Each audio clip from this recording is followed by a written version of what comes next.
그 196페이지 가시면 제목이 이제 건축물의 대지와 도로라고 되어 있습니까? 예. 자, 여기가 작년에 한 문제 나왔거든요. 작년에 도로 파트에서 나왔어요. 그래서 올해는 대지 파트가 나올 확률이 없거든요. 대지와 도로 파트에서. 자, 먼저 거기 대지에서 안전 기준 나와 있을 텐데요. 동그라미 읽어보시면요. 그 대지는요, 인접한 도로보다 낮아서는 절대 안 됩니다. 이 말은 뭐냐면요. 지금 여기에 우리가 대지란 말은 이렇게 건축물이 건축되어 있거나 건축 가능한 땅을 대지라고 부르거든요. 근데 이렇게 건축물이 있는 대지가요, 인접해 있는 도로보다 마진에 낮다고 가정해 볼까요? 그러면 비가 왔을 때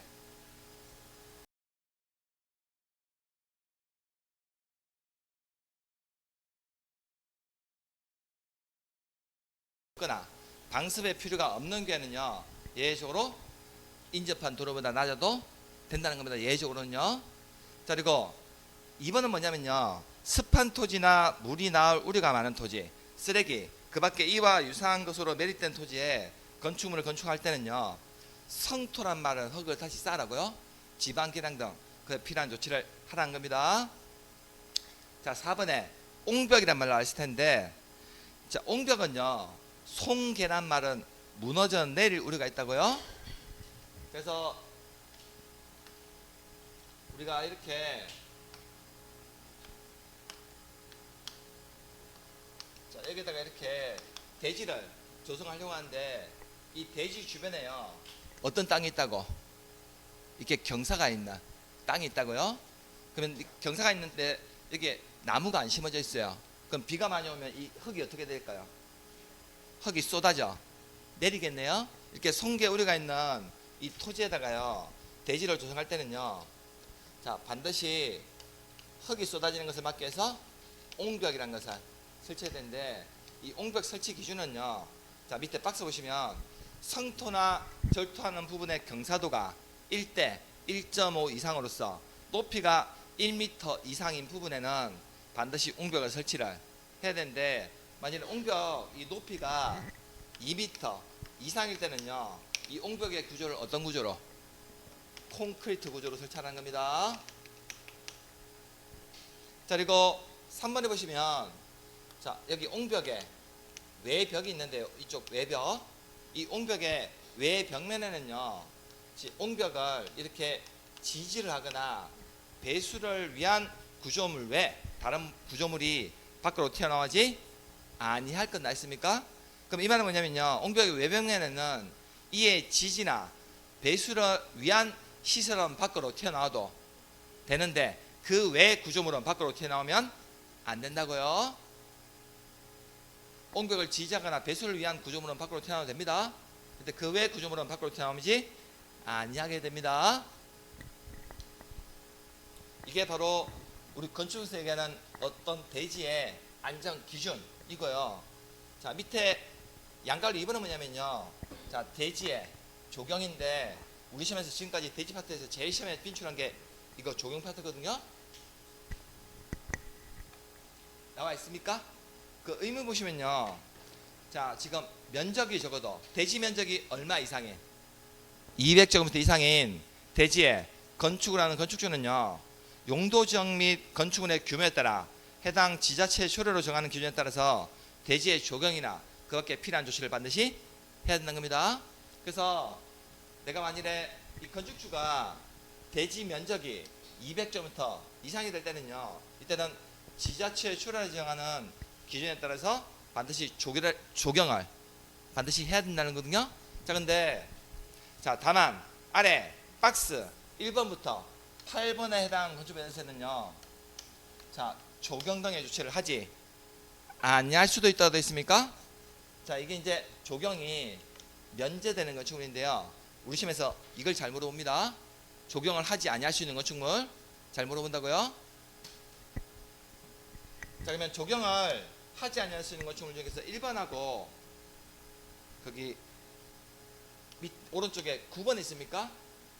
1번하고 9번. 자, 1번하고 9번은요, 이 용도 지역이 어떤 지역이냐면요, 우리 녹지 지역 있죠. 하고 우리 국토계획법에 따른 관리나 농림, 자연환경, 보전적에 이 건축하는 건축물에 대해서는요, 이때는 적용을 해야 된다, 적용을 하지 아니할 수 있다. 적용을 하지 아니할 수도 있다는 거죠. 왜 이 4개 지역에 건축하는 건축물은 적용을 하지 아니할 수 있을까요?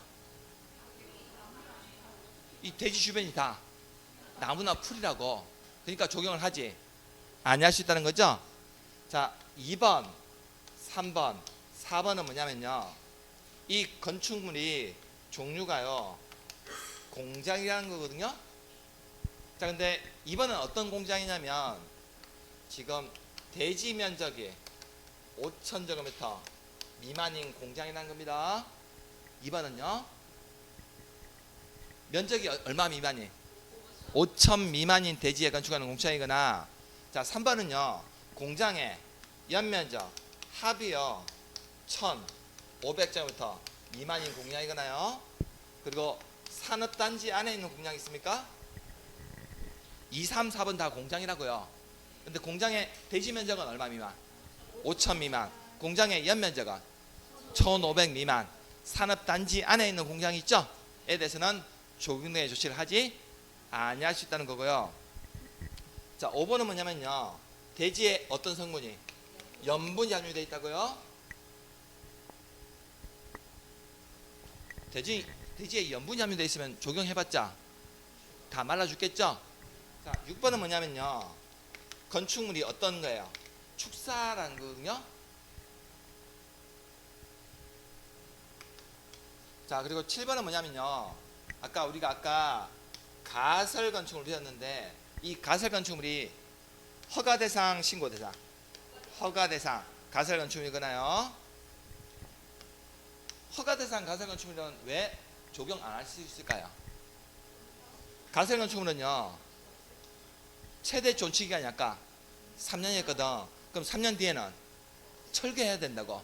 그럼 어차피 좀 있다가 철거할 거니까 그 적용할 필요가 없다는 거고. 자, 8번 이게 우리 시험에서 답으로 제일 냈는데, 자, 연면적이 합이요 1,500제곱미터 미만인 물류시설에는요 적용된 조치를 하지 아니할 수 있거든요. 근데 이 물류시설이요 가로 안에 주거나 상업지역에 건축하는 것은 체란 말은 뭘까요? 주거나 상업지역에 건축하는 물류시설은요 이때는 적용을 반드시 해야 된다는 겁니다. 8번 이거 답으로 제일 잘 내요. 자, 우리 물류시설 연면적이 1,500제곱미터 미만할 때는 적용하지 아니할 수 있거든요. 근데 만일에 주거나 상업지역에 설치하면 이때는 반드시 적용을 해야 된다는 의미입니다.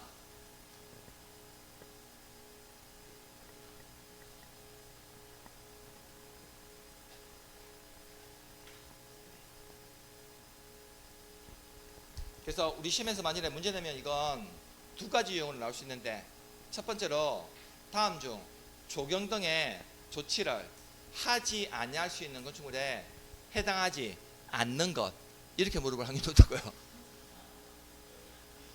적용 등의 조치를 하지 아니할 수 있는 건축물에 해당하지 않는 것, 이 말은 뭡니까? 적용을 해야 되는 건축물이 뭐냐, 이거 물어보거든요. 그러면요 빨리 답 찾으시려면 물류시설 찾으세요. 물류시설 주거나 상업지역에 설치하면 무조건 적용해야 됩니다. 면적 관계없이. 이렇게 나올 확률이 높고요. 자, 다음 중 적용 등의 조치를 하지 아니할 수 있는 건축물에 해당한 것을 모두 고르시오. 박스에 넣어놓고 이렇게 나올 확률이 높다고요. 우리 시험에서 나오면 2가지 유형으로.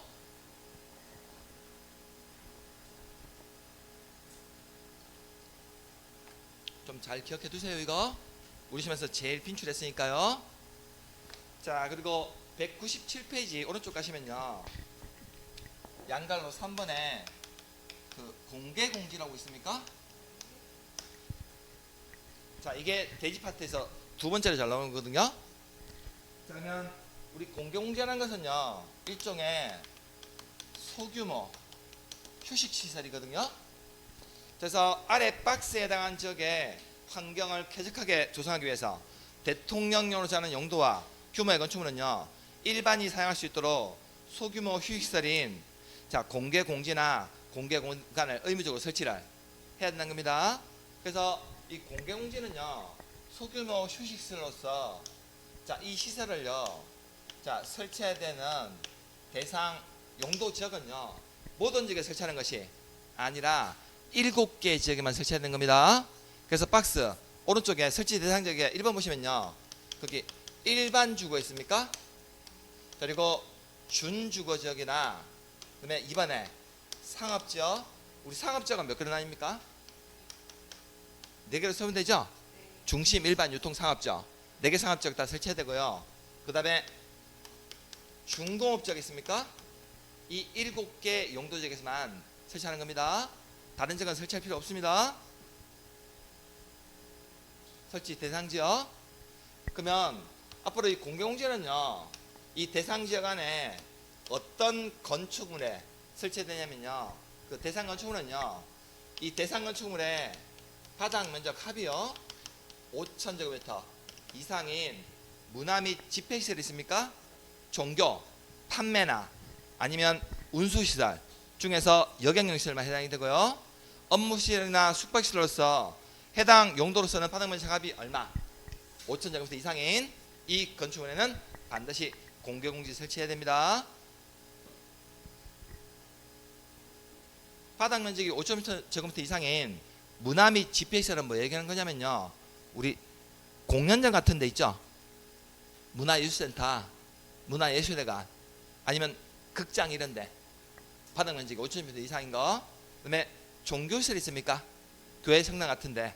그다음에 판매시설은요, 어떤 거 얘기하는 거냐면 백화점이나 마트 이런 거 얘기하는데, 단 가로 안에 농수산물 주동시설은 제외되거든요.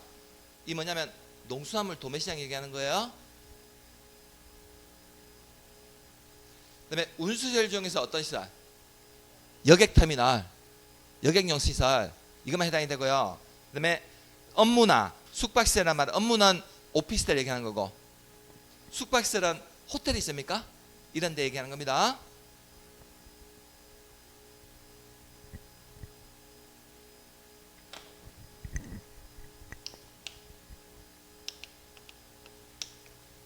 자, 그러면 공개공지는요, 아까 좀 전에 봤던 이 대상지역에 바닥 면적이 5,000m 이상인 이 대상 건축물에요, 설치할 때요, 그 설치하는 면적은요, 자, 대지 면적의 100분의 10 이하 범위에서 자, 건축 초료를 정합니다. 밑에 동그라미 2번 있습니까? 자, 공개공지 면적은요, 대지 면적의 얼마 이하? 대지 면적의 100분의 10 이하. 밑줄 그으세요. 건축 초료를 정하는데, 이 경우 조경 면적과 매장 문화재 보존 조치 면적을요, 자, 공개공지 면적으로 할 수도 있다는 겁니다. 자, 그러면 이 공개공지 그 설치 기준은요, 공중이 이용할 수 있도록 자, 아래 사항을 준수해야 되는데요. 자, 공개공지에는요, 물건을 쌓아놓거나 출입을 차단하는 시설을 설치하지 아니해야 되고, 환경 친화적으로 편리하게 이용할 수 있도록 긴 의자 또는 파고라 등 건축 조례를 정하는 시설을 설치해야 됩니다. 자, 그래서 지금 사진 보시면요, 자, 지금 이 두 공간이 공개공지인데, 공개공지 지금 이거는 대구에 있는 데거든요. 대구에 있는 공개공지인데, 이 건물이 전체가 뭐냐면 오피스텔이야. 업무시설요, 오피스텔. 그럼 이런 오피스텔 같은 건축물의 바닥 면적이 5,000제곱미터 이상일 때는요, 이 공개공지 확보할 때요, 공개공지 면적이 대지 면적의 10% 이하면 되거든요. 건축조례를 정한다고요. 이때 공개공지 설치할 때는요, 자, 이 구조는 필로티 구조입니다. 1층 전체에 건물 안 올리고 기둥을 올렸다고요. 이 필로티 구조에다가 이렇게 조경해가지고 사람들 앉아 쉴 수 있도록 필로티 설치해 놓은 거고, 공개공지 설치해 놓은 거고요. 자, 이거는요, 이 공개공지가 울산에 있는 데인데, 이 울산에 있는 옆에 있는 지금 이 건물이 뭐냐면 현대중공업 기숙사예요. 중공업 기숙사 같은 건물이거든요. 그래서 이 건축물 옆에 짜투리 공간을 이용해 가지고 공개공지요, 여기 긴 의자하고 여기 위에 지붕하고 기둥 올려놨죠. 이걸 파고라라 부르거든요. 이 구조를 파고라. 파고라 한 말이 어려우면요, 정자 생각하시면 돼요. 정자. 위에 지붕 올리고 기둥 이렇게 4개 세워가지고 밑에다가 벤치 만들어 놨다고요? 이런 구조로 설치해야 됩니다. 자, 이제 우리 공개공지를요 설치하게 되면요 소규모 휴식시설이다 보니까 이걸 의무적으로 설치하게 되면요 우리 건축부에서요 어떤 혜택을 주냐면 건축법 기준을 완화해 주거든요. 이때 완화해 주는 범위는 건축법의 1.2배를 완화해 주는데, 자, 우리 건축법 규정 중에서 어떤 규정을 완화해 주냐면, 자, 용적률 또는 높이 기준의 1.2배를 완화해 주는 겁니다. 맨 밑에 있습니까? 건축 기준 완화 있나요? 자, 건축물에다가 공개공지 설치하는 경우, 자, 다음에 보면서 대지 면적에 대한 공개공지 면적 비율에 따라 용적률 및 높이 제한을 완화 적용하는데, 이때 완화해 주는 범위는요 다음 페이지 가시면 1번 2번에 박스 2번에 용적률의 얼마 이하? 1.2배 이하. 높이 기준에 1.2배 이하. 각각 밑줄 꺼두세요.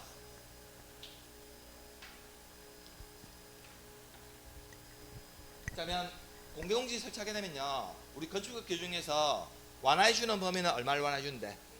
1.2배를 완화해 주는데, 뭐의 1.2배?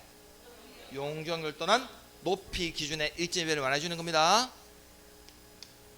건폐율의 1.2배가 아니에요. 용적률의 1.2배입니다.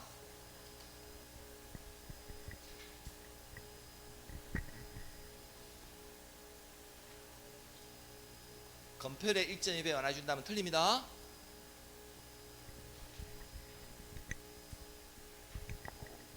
이게 공개공지가요 우리 대지 중에서 건축하지 않고 남은 짜투리 땅을 활용해서 소규모 휴식시설 만든 거거든요.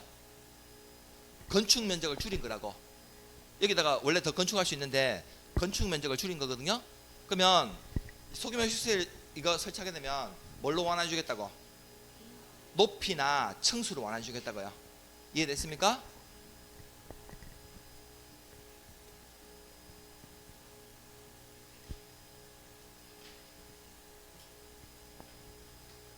이게 대지 파트에서 두 번째로 잘 나오는 겁니다.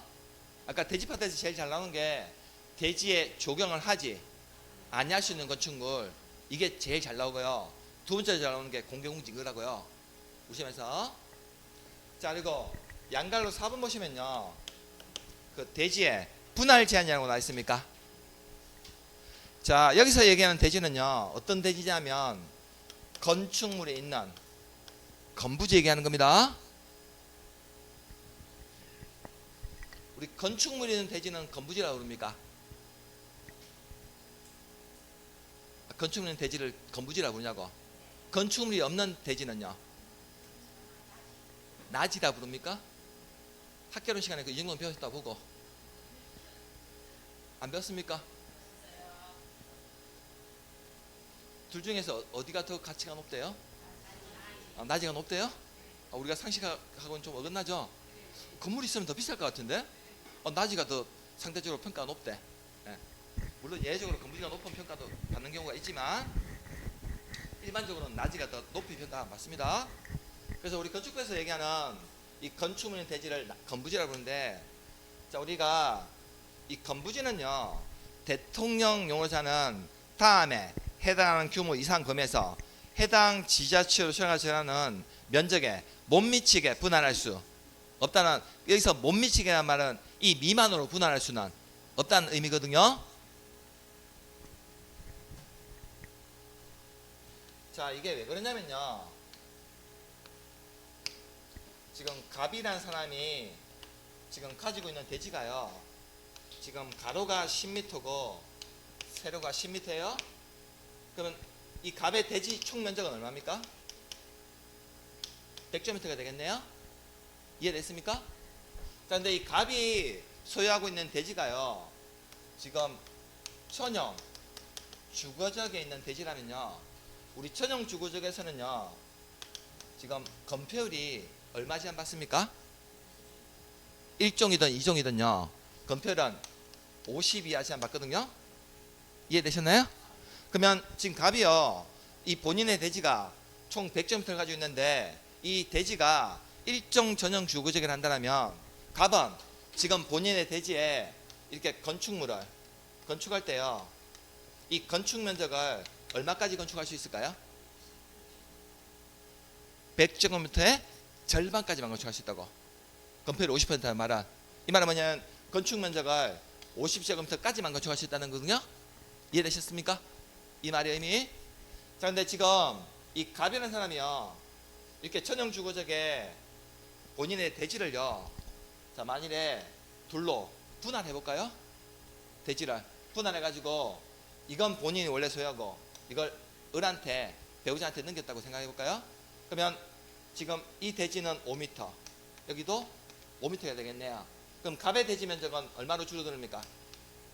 50제곱미터로 줄어들거든요. 그리고 이 대지도 50제곱미터로 줄어든다고요? 그러면 대지 면적이 50제곱미터인데 건폐율 50% 적용받게 되면요, 본인의 대지에다가 건축 면적을 얼마까지만? 이제는 25까지만 건축할 수 있겠네요. 우리 25제곱미터면 평수로 한 사람 몇 평 정도 됩니까? 3.3으로 나누면 한 7평, 8평 안 되겠네. 이해됐습니까? 그러면 이렇게 건축물 있는 대지를요, 너무 적게 분할해 버리면요, 이 건물의 효율성이 어때요? 아, 잘 지어서 계집 하나 나오겠네. 대지를 너무 적게 분할하게 되면요, 건물이 너무 효율성이 떨어진다는 거거든요. 그래서 우리 앞으로 건축법에서는요, 이렇게 건축물이 있는 건부지는요, 우리 건축법에서 정하는 면적에 못 미치게 초래해서는 분할할 수 없다는 거거든요. 그래서 앞으로 대지를 분할할 때는요, 건축물인 대지를 분할할 때는요, 자, 주거지역이나 비도시역에서는요, 얼마 미만으로 분할할 수 있냐면 60제곱미터 미만으로 분할할 수 없다는 겁니다. 자, 그리고 상업이나 공업적에서는요, 150제곱미터 미만으로 분할할 수 없어요. 자, 그리고 녹지지역에서는요, 200제곱미터 미만으로 분할할 수 없다는 겁니다. 그래서 박스 보시면 1번이 주거지역이고 4번이 그 외 지역이라고 되어 있습니까? 그 4번에 그 외 지역이 어디냐면요, 비도시적인 관리나 농림, 자연환경, 보인적 얘기하는 거거든요. 그래서 우리 주거나 비도시역에서는 얼마 미만으로 분할할 수 없고 60 미만으로 분할할 수 없고, 이번에 상공업 쪽에서는요 150, 녹지지역에서는 200 미만으로 분할할 수 없다는 겁니다. 이거 뜻, 의미 이해되어 있습니까? 이거 어디서 봤던 기억 납니까?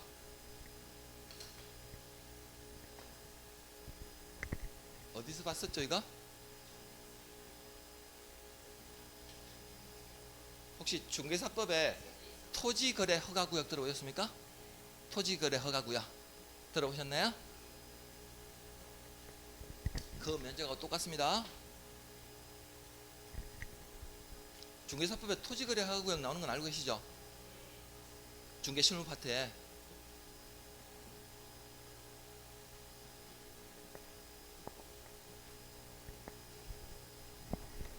예전에 사실은 그 토지거래 허가구역이 공법 과목에 있었거든요. 공법 과목에 있었는데 그게 중개사법으로 옮겨갔어요. 네. 아마 거기서도 한 문제 나올 겁니다. 잘 나오거든요. 그 면적하고 똑같습니다. 둘 중에 하나만 기억하시면 돼요. 똑같으니까 면적은. 자, 이제 198페이지 오시면 밑에 중간에 도로라고 되어 있습니까? 되어 있나요? 자, 우리 이 건축법상 지금 도로라고 하는 것은요, 일종의 어떤 도로 의미냐면요, 소방도로의 의미입니다. 그래서 우리 건축법상 도로가 되기 위해서는요, 자, 사람의 보행과 자동차 통행이 가능한 도로로서 원칙적으로 도로의 소요 너비는 몇 미터 이상? 4m 이상으로서 현재 도로로 사용되고 있거나 자, 또는 예정된 도로도 도로라고 인정해 줍니다. 우리 건축상 도로가 되기 위해서는 현재 사용되고 있는 것을 말하는 것이 아니라 예정되어 있는 도로도 도로로 인정해 줍니다. 이게 우리 건축상 도로의 의의거든요. 자, 근데 이번에 예외 보시면요. 예외적으로 특자시장, 특자도시사, 시장구축시장의 지형적 조건으로 인하여 차량 통행을 위한 도로 설치가 곤란하다고 인정하여 그 위치를 지정 공간 구간의 너비가 몇 미터 이상이 되면 예외적으로요. 도로 소요 너비가 3m 이상만 돼도요. 예외적으로 도로 인정해 주셨다는 겁니다. 우리 원칙적으로 도로는 몇 미터가 돼야 되는데 너비가 4m 이상이 돼야 되는데 지형적 조건으로 도로 설치가 좀 곤란해요. 그래서 허가권자가 지정 공간 구역으로서 너비가 몇 미터 이상만 되면 3m 이상인 경우에도요. 예외적으로 도로 인정해 주고 자, 그리고 그 2번은 뭐냐면요. 그 막다른 도로라고 되어 있습니까? 이게 끝이 막혀 있다는 거거든요.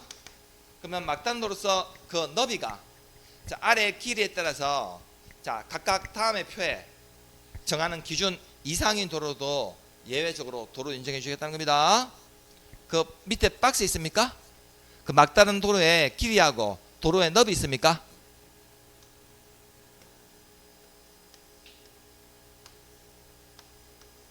그 표가 의미하는 바는 뭐냐면요. 지금 여기 주요 도로인 4m 이상의 도로가 있는데 이 도로에서 꺾어 들어가면 끝이 어떻게 돼 있다고? 끝이 다 막혀 있다고요. 이해됐습니까? 막다른 도로라고요. 근데 이 막다른 도로인데 이 막다른 도로 끝에요. 이렇게 건물은 있다는 거거든요. 근데 이 막다른 도로의 길이가요. 주요 도로에서 이 막다른 도로의 길이가 그 길이 있죠. 그 길이가 10m 미만일 때는요. 이 도로의 소요 너비가 몇 미터 이상만 되면 되고 2m 이상만 되면 된다고요. 말 이해됐습니까? 자, 그리고 이 막다른 도로의 길이가 10m 이상은 됐지만 35m 미만일 때는요. 도로의 소요 너비가 몇 미터? 3m 이상만 되면 된다고요. 자, 우리 좀 전에 건축선 도로는 원칙은 도로가 몇 미터 해야 되는데 4m 이상이 돼야 되는데 이렇게 막다른 도로의 길이에 따라서 길이가 10m 미만일 때는 몇 미터? 2m 이상. 35m 미만일 때는요 3m 이상. 그리고 35m 이상이 되면요 이때는 도로의 소요 너비가 적어도 6m 이상이 돼야 되고 단 읍이나 면적에는 4m 이상만 되면 됩니다. 이 말뜻 이해됐습니까?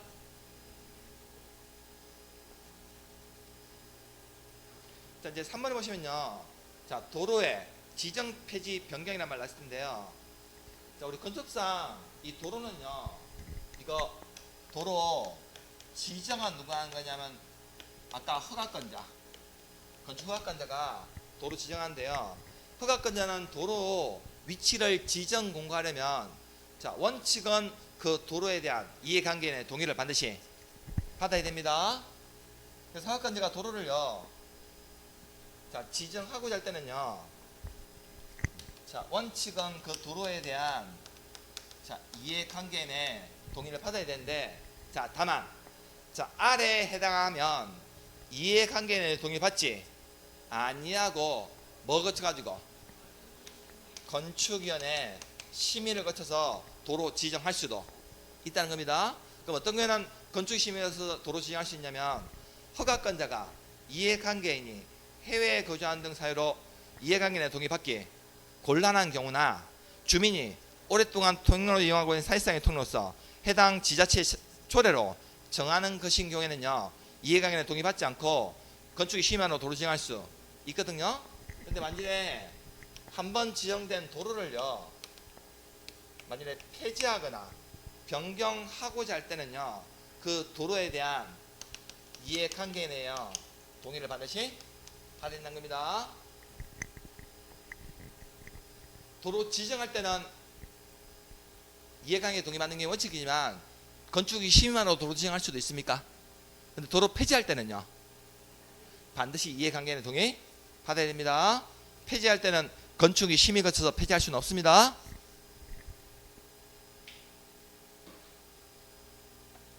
자, 그러면 우리가 지금요 대지 파트하고 도로 파트 이걸 왜 이제 배웠냐면요, 바로 이 대지와 도로의 관계 때문에 그렇거든요.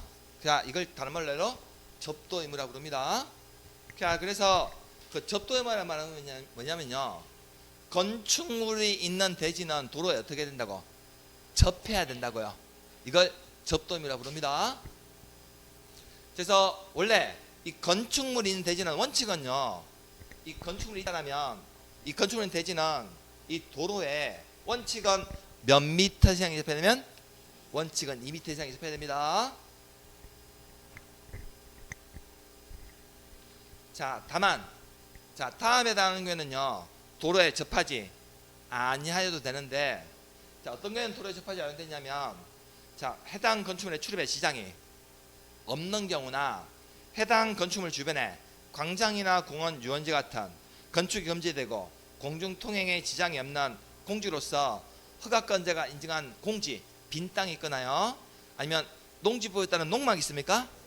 농막을 건축하는 경우는요, 반드시 도로에 2m 이상이 접하지 않아도 되는데, 단 이 접도 의무가요 더 강화되는 요건이 있는데, 자, 이 건축물의 연면적이 얼마 이상? 2000제곱미터 이상. 단 가로 안에 공장의 건축물은 얼마? 3000제곱미터 이상. 2000 동그라미 써주시고요, 가로 안에 공장 밑줄 꽂으시고 3000 동그라미 써주세요. 인 건축물은요, 이 건축물이 좀 규모가 어때요? 좀 큰 건축물이라는 거거든요. 2000 이상이거나 공장은 3000 이상이니까, 그럼 이때는요 접도 의무를 강화시키는데, 이때는 적어도 이 대지는요, 이런 건축물이 있는 대지는요, 이 도로의 너비는 몇 미터 이상? 6m 이상 너비의 도로에 적어도 대지는 몇 미터 이상이? 4m 이상이 접해야 됩니다. 자, 원칙은 우리 접도 의무는요, 건축물이 있는 대지는 도로에 몇 미터만 접하면 되는데 2m 이상만 접하면 되거든요. 근데 건축물이 연면적이 2000 이상이거나 공장인 건축물은 3000 이상일 때는요, 이때는 접도 의무가 몇 미터로? 4m로 늘어납니다.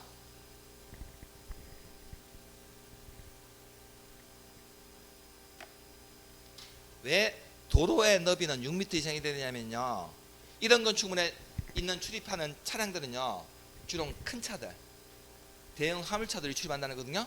그래서 도로 너비가 4m면 너무 좁아요. 그래서 도로 너비는 몇 미터? 6m 이상. 대지는 도로에 접해야 되는 너비는, 길이는 4m 이상이 접해야 된다는 겁니다. 헷갈리기 쉽겠죠? 이거.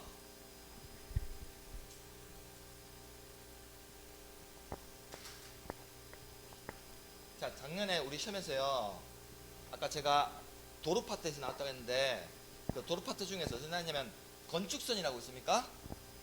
밑에 가시면 있나요? 작년 시험에 이거 건축선에서 나왔거든요. 작년 시험 문제가. 자, 우리 건축선이라 하면요, 원칙은 도로와 접한 부분에 이 건축물을 건축할 수 있는 선, 건축 가능선을 바로 건축선이라고 부르는데, 원칙은 대지와 도로의 경계선으로 하는 겁니다. 자, 그러면 지금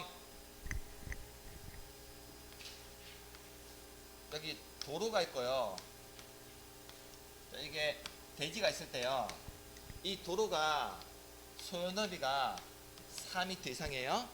그럼 이 도로는 우리 건축에서 요구하는 원칙적인 도로 소너비에 소요너비 4m 이상이 되는 도로라는 거거든요. 그러면 이렇게 4m 이상의 도로에 있는 이 대지가 있을 때요, 이 대지에 건축할 수 있는 건축 가능성을 건축선이라고 부르는데, 자, 원칙적인 건축선은요, 이 대지와 도로의 경계선, 이걸 기준으로 이렇게 건축선을 지정하는 게 원칙이거든요. 이 선이 건축선이라고요. 자, 근데 다음 페이지 가시면요, 예외적으로 200페이지 동그라미 1번 가시면요, 소요너비에 미달되는 도로 있습니까? 자, 이 말은 뭐냐면요, 소요너비에 못 미친다는 말은 미달된다는 거예요. 너비에 도로인 경우 양쪽에 대지가 있을 경우에는요. 양쪽에 대지가 있을 때는 그 중심선이라고 되어 있습니까? 그 중심선은 어떤 중심선? 도로 중심선 얘기하는 겁니다. 양쪽에 대지가 있을 때는요. 도로의 중심선으로부터 그 소요너비 있죠. 아까 우리 건축상 소요너비는 몇 미터가 돼야 돼요? 4m의 2분의 1의 수평거리만큼 물러나는 선을 건축선을 한다는 겁니다. 자, 이게 우리 교재를 보면 밑에 박스 2개 그림 중에서 좌측 그림이거든요. 제가 화면에 띄워놓은 거랑 똑같은데, 자, 지금 이 도로가요, 소요너비가 2m밖에 안 돼요. 그럼 소요너비에 미달된 도로이거든요. 그러면 이 도로에 A 대지하고 B 대지가 있을 때요, 지금 A 대지와 B 대지의 이 건축선언은요, 자, 뭘 기준점으로 잡아가지고 이 도로의 중심선, 이걸 기준점으로 잡아가지고요, 지금 A 대지와 B 대지로 수평으로 얼마만큼 물러난 선을? 소요너비의 2분의 1씩 물러났다고요. 소요너비의 2분의 1이니까 4m의 2분의 1이니까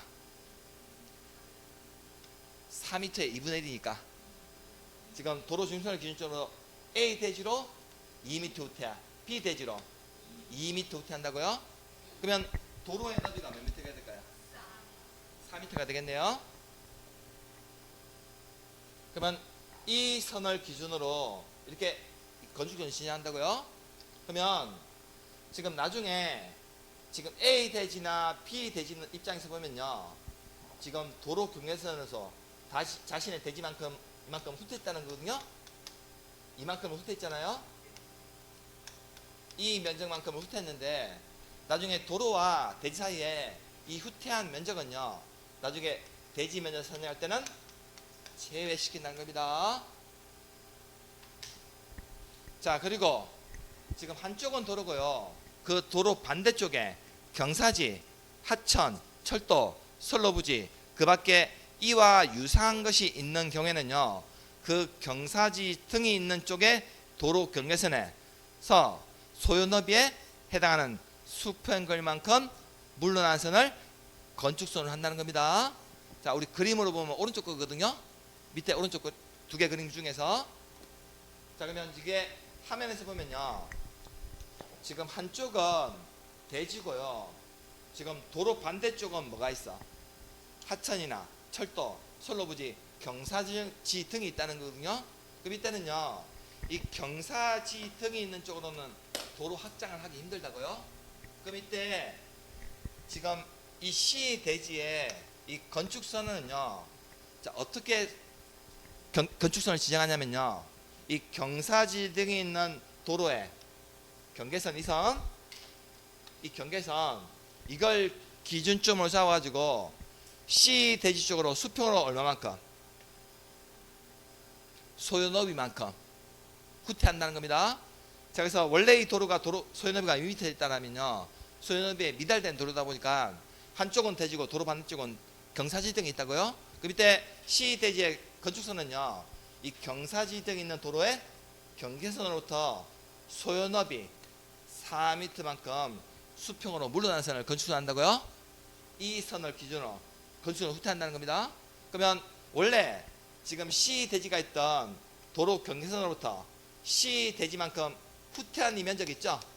이 면적도요, 나중에 대지 면선을 할 때는 제외시킨다고요.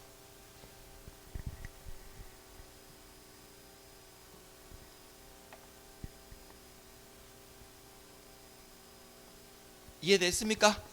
그래서 자, 이렇게 소요너비에 못 미치는 미니만 도로가 있을 때요, 양쪽에 대지가 있을 때는 양쪽 대지의 건축선은 어떻게 정할까? 도로의 중심선을 기준점으로 해서 소요너비의 얼마만큼? 2분의 1만큼 물러난 선을 건축선 할 거예요. 자, 소요너비에 못 미치는 너비가 도로 있을 때 한쪽은 대지고 도로 반대쪽은 경사지 등이 있을 때는요, 이때 C 대지의 건축선은 어떻게 정했습니까? 도로의 경계선을 기준점으로 해서 소요너비의 2분의 1만큼 소요너비만큼 물러나선을 건축을 한다는 겁니다. 작년에 시험 이거 냈습니다. 양쪽에 대지에 있을 때는 도로 중심선을 기준점으로 잡아서 소요너비의 2분의 1만큼 물러났고요. 반대쪽에 경사지 등이 있을 때는요, 경사지 등이 있는 도로의 경선으로부터 소요 너비만큼 물러난 선을 건수했다고요. 다만 지금 양쪽에 대지가 있거나 한쪽에 경사지 등이 있을 때 이 도로 경계선과 대지 사이에 후퇴한 이면적 있죠. 후퇴한 이면적은요, 나중에 이 대지 면적 산정할 때는 제외되는 면적이라고 있습니다. 이거 다음 시간에 또 한번 나올 겁니다.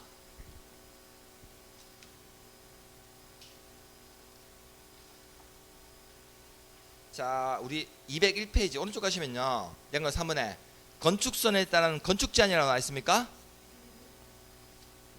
자, 먼저 1번에 수직면 월성검지라고 되어 있죠. 자, 이 말은 뭐냐면요,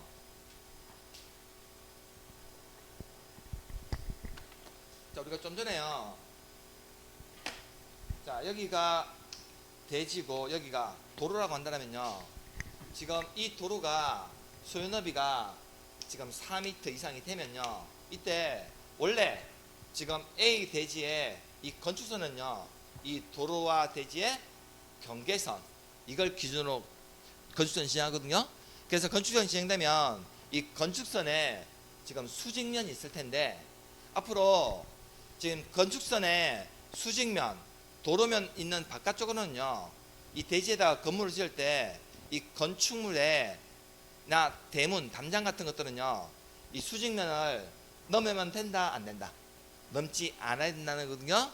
자, 다만 지표 아래 부분은 그러하지 아니하단 말은 뭐냐면요, 지표 아래 부분에 건축하는 건축물은 수직면 넘어도 된다는 표현입니다.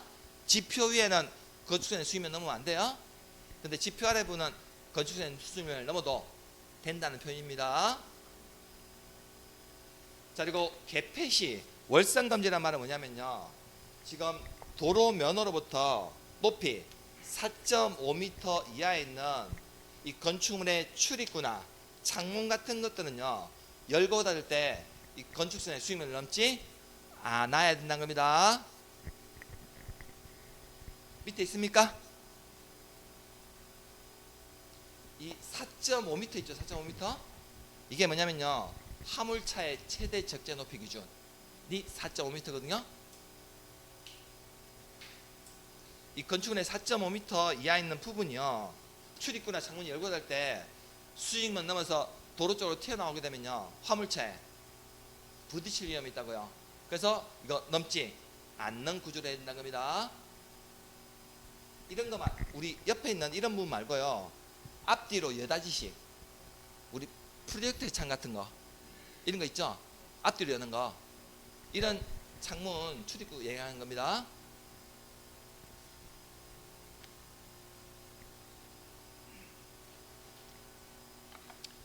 자, 우리 밑에 201페이지 가시면요, 그 건축물의 구조 및 재료 파트 있습니까?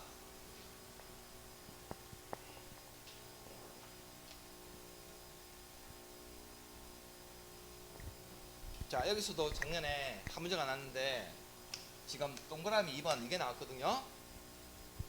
동그라미 2번 보시면 구조 안전 확인 서류 제출이라고 되어 있습니까? 자, 구조 안전을 확인한 건축물 중, 자, 아래에 해당한 건축물의 건축주는요, 설계자로부터 구조 안전 확인 서류를 받아서 착공 신고할 때 허가권자한테 이 서류를, 확인 서류를 제출해야 됩니다. 자, 이게 뭐냐면요, 일종의 우리가 건축부에서 얘기하는 내진 설계 대상 건축물이거든요. 다른 말로 표현하면요,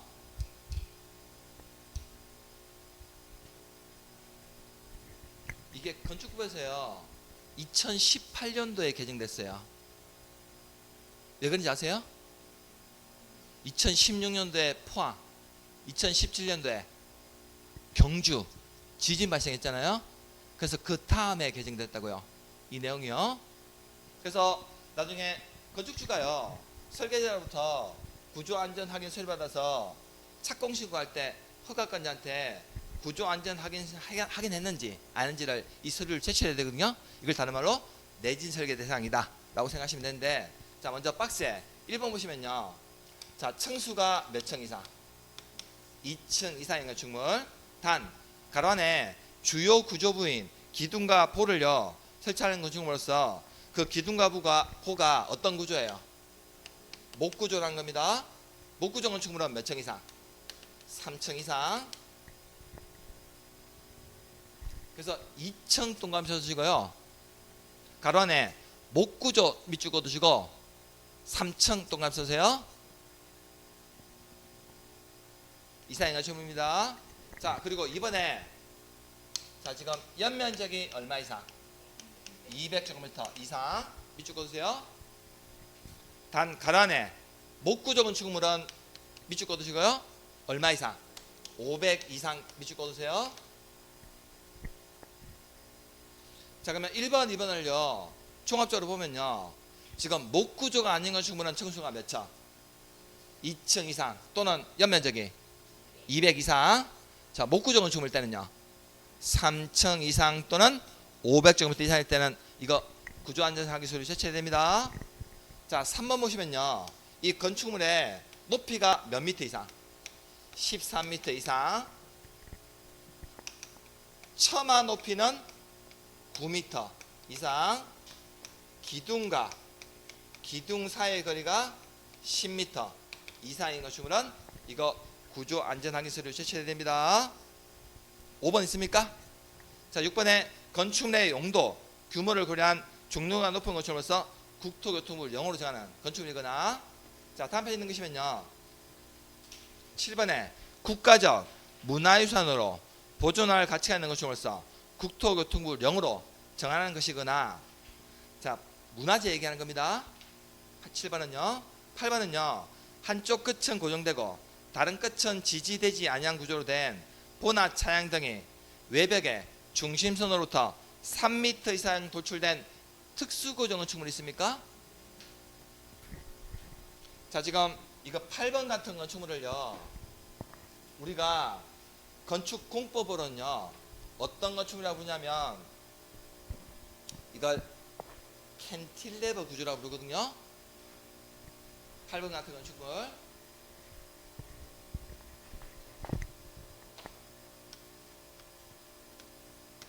캔틸레버 구조라고 부르는데요. 자 지금 이 건축물이요 한쪽은 이렇게 고정이 돼 있는데 지붕 같은 것들이 한쪽은 고정이 안 돼 있다고 이해되어 있습니까? 한쪽만 고정이 되어 있고 한쪽은 고정 안 됐다고요? 자 근데 이 고정이 되지 아니한 처마나 차양 같은 것들이요 외벽의 중심선으로부터 3m 이상이나 이렇게 도출되어 있다고, 튀어나와 있다고요? 이해됐습니까? 자 이런 건축물들은요 나중에 지진이 나면요 지붕이 주저앉아 버립니다. 지진에 약하다고요. 이런 구조를 캔틸레버 구조라고 부르거든요. 이런 건축물에 대해서는 반드시 구조안전하기 서류 제시해야 된다는 겁니다.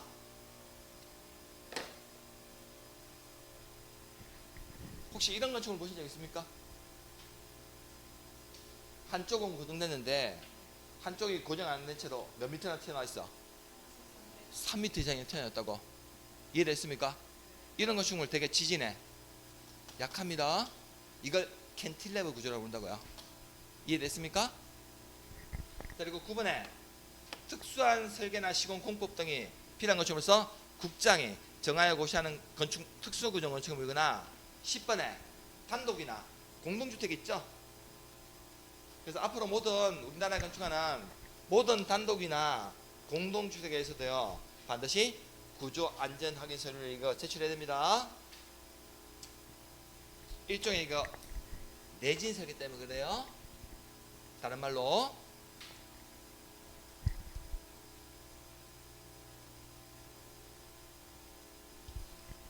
작년에 문제 이거 냈거든요. 작년 시험에 문제 이거 냈다고요.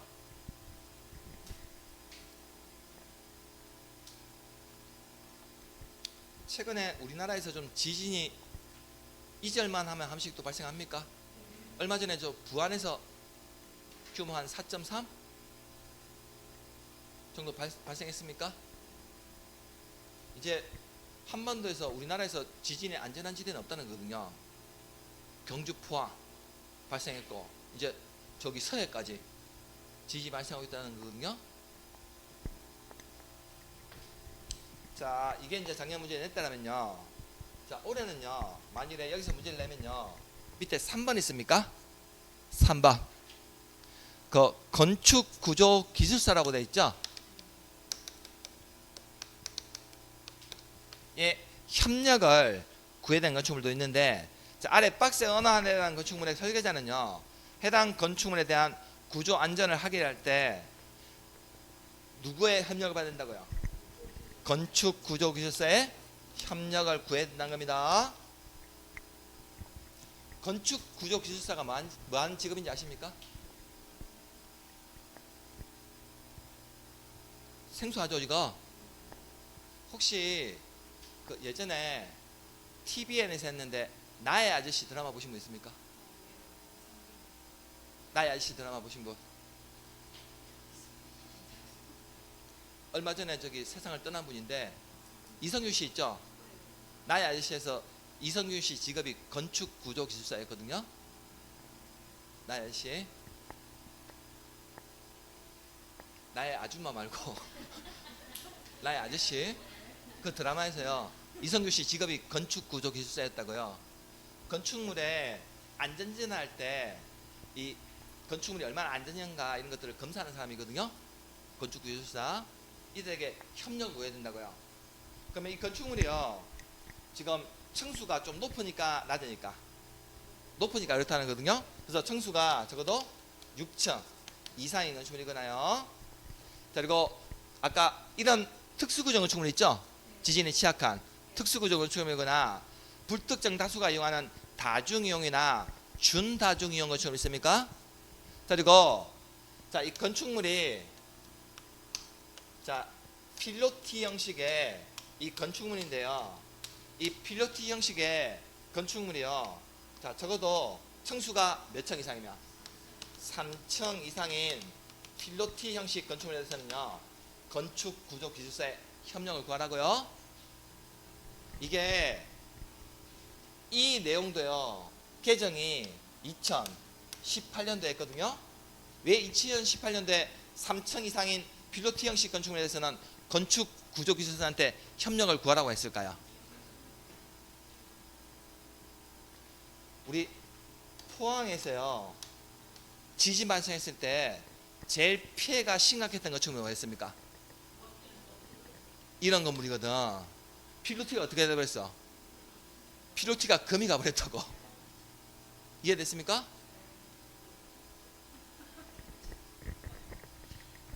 우리 필로티는요. 우리 필로티 형식 건축물은요. 1층부터 건축물 안 올리고 기둥을 올리는 형식이라고. 근데 만일에 이 기둥이요. 무너졌다고 생각해 볼까요? 건물이 어떻게 될까? 주저앉아 버립니다. 이해됐습니까? 그래서 이 필로티 형식 건축물은요. 우리가 주차 공간이 없다 보니까 주차 공간 확보하기 위해서 1층 전체를 개방을 한다고. 근데 지진은 되게 약하다는 거거든요. 취약하다고요. 그래서 이런 건축물들이 포항 지진 봤을 때 제일 피해가 심각했거든요.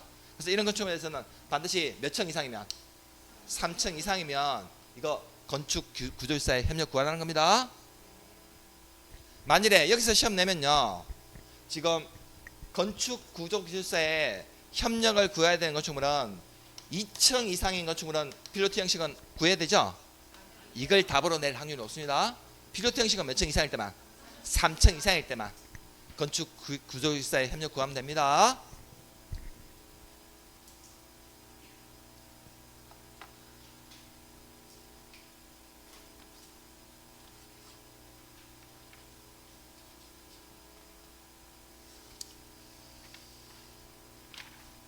작년에 이건 구조안전하기 서류 이건 이미 냈기 때문에 똑같이 내지는 않을 거예요. 똑같이 내지는 않을 거고 만일에 뭐 모의고사나 아니면 올해 본 시험에서 낼 수 있는 것은 이걸 낼 확률이 없다는 거거든요. 건축 구입사에 협력을 구해야 되는 건축물. 자, 여기까지 보고요. 좀 쉬었다가 우리 건축물의 피난실에서 몇 가지만 보고 우리 지역 지구의 건축물 파트 넘어가도록 하겠습니다.